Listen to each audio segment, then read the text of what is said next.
CSMT स्थानकामध्ये सुटणाऱ्या लांब पल्ल्यांच्या गाड्यांची क्षमता वाढवण्यासाठी काही प्लॅटफॉर्मची लांबी वाढवण्याचा निर्णय घेण्यात आला आणि या संदर्भातला एक मेगा ब्लॉक काही महिन्यांपूर्वी घेण्यात आला होता. त्यातलाच आणखीन दुसरा ब्लॉक आता घेण्यात येणार आहे आणि हा देखील ब्लॉक जो आहे त्याच्यामुळे लोकल गाड्यांवर आणि एक्सप्रेसच्या वाहतुकीवर परिणाम होणार आहे. आपल्याबरोबर मध्य रेल्वेचे मुख्य जनसंपर्क अधिकारी डॉक्टर स्वप्नील निला सर आहेत. सर, हा ब्लॉक नेमका कोणत्या कारणासाठी असेल आणि सीएसएमटी स्थानकाच्या कोणत्या प्लॅटफॉर्म संदर्भात हा ब्लॉक घेण्यात येणार आहे?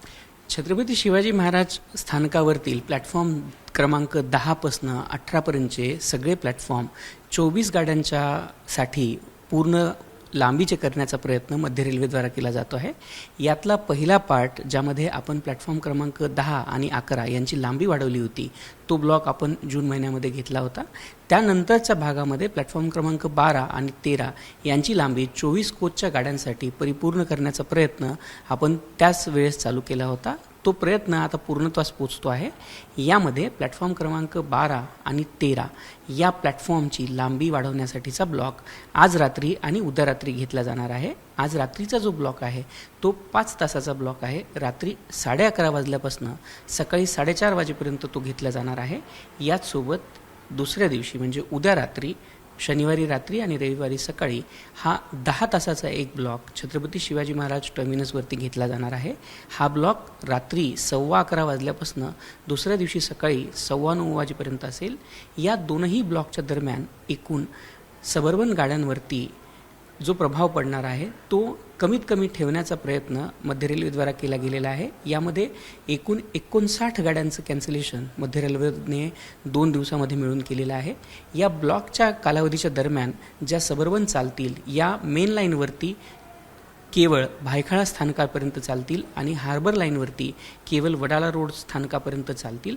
याद्वारे प्रवाशांना अडचण होऊ नये यासाठी बेस्टच्या सहकार्याने आपण तिथे ॲडिशनल बसेस उपलब्ध करवण्याचा प्रयत्न केलेला आहे, ज्यातून प्रवाशांना आपल्या गंतव्यापर्यंत पोहोचण्यासाठी कमीत कमी त्रास व्हावा याची काळजी मध्य रेल्वेद्वारे घेतली जात आहे.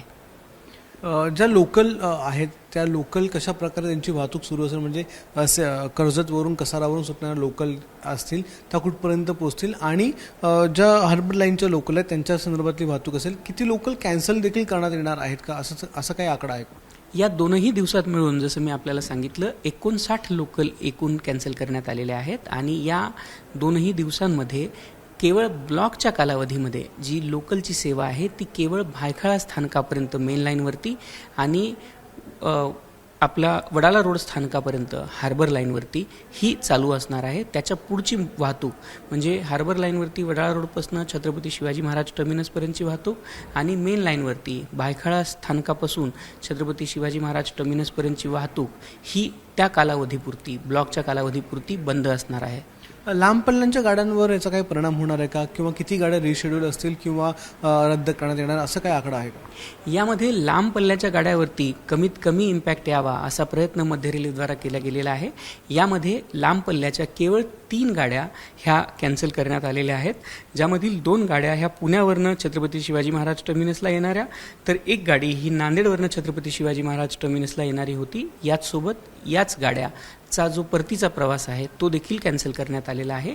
याशिवाय ब्लॉकच्या 2ही दिवसांमध्ये मिळून पनवेल स्थानकावरती एक अशा 2 गाड्या शॉर्ट टर्मिनेट करण्यात येणार आहेत आणि त्याचसोबत त्या गाड्या आपला परतीचा प्रवास देखील पनवेल स्थानकावरनं करतील.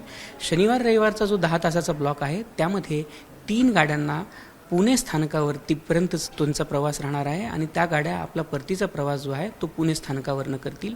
याशिवाय उद्याच्या दिवशी टोटल 8 गाड्या या दादर स्थानकावरती थांबवल्या जातील आणि 3 गाड्या दादर स्थानकावरनं त्यांचा प्रवास चालू करतील आणि परवा दिवशी म्हणजे शनिवारी रात्री आणि रविवारी सकाळी एकूण 17 गाड्या ह्या दादर स्थानकापर्यंतच प्रवास करतील आणि वापस जाताना 8 गाड्या या ज्या आहेत त्यांची परतीचा प्रवास जो आहे तो दादर स्थानकावरूनच सुरू होईल. रफली कोणत्या या गाड्या असतील ज्या अफेक्ट होणार आहे, म्हणजे कॅन्सल ज्या होणार आहेत त्या कोणत्या गाड्या असतील जर आठवत असतील तर, आणि ज्या दादर स्थानकात थांबणार आहेत त्या कोणत्या गाड्या असतील? यामध्ये ज्या गाड्या कॅन्सल करण्यात आलेल्या आहेत त्या गाड्यांमध्ये नांदेडवरनं छत्रपती शिवाजी महाराज टर्मिनसला येणारी तपोवन एक्सप्रेस आहे. याचसोबत पुण्यावरनं मुंबईला येणारी डेक्कन आणि इंटरसिटी एक्सप्रेस या गाड्या आहेत. या गाड्यांचे जे पेअरिंग रेक आहेत किंवा पेअरिंग गाड्या आहेत त्या कॅन्सल करण्यात आलेल्या आहेत.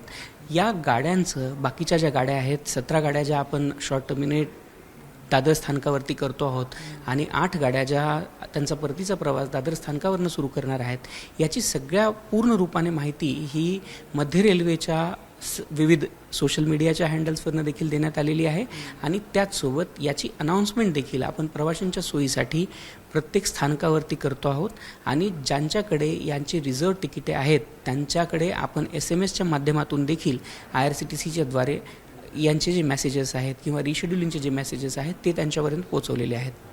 धन्यवाद सर आमच्याशी बातचीत केल्याबद्दल. तर मध्य रेल्वेवर एक 2 दिवसांच्या रात्रीचा हा मेगा ब्लॉक असणार आहे आणि मुख्य मेगा ब्लॉक जो आहे तो शनिवारी आणि रविवारीच्या रात्री हा घेण्यात येणार आहे. तब्बल 10 तासांचा मेगा ब्लॉक आहे. त्यामुळे जर तुमचा जो प्रवास आहे, जर तुम्हाला शनिवार रात्री उशिरा CSMTला पोचायचं असेल किंवा CSMTवरून आपल्या घरी जायचं असेल तर त्यासाठी तुम्हाला लोकल अवेलेबल असेल. तुम्हाला भायखळा स्थानकात यावं लागणार आहे किंवा हार्बर लाईनसाठी तुम्हाला वडाळा रोड या स्थानकामध्ये येऊन प्रवास सुरू करावा लागणार आहे.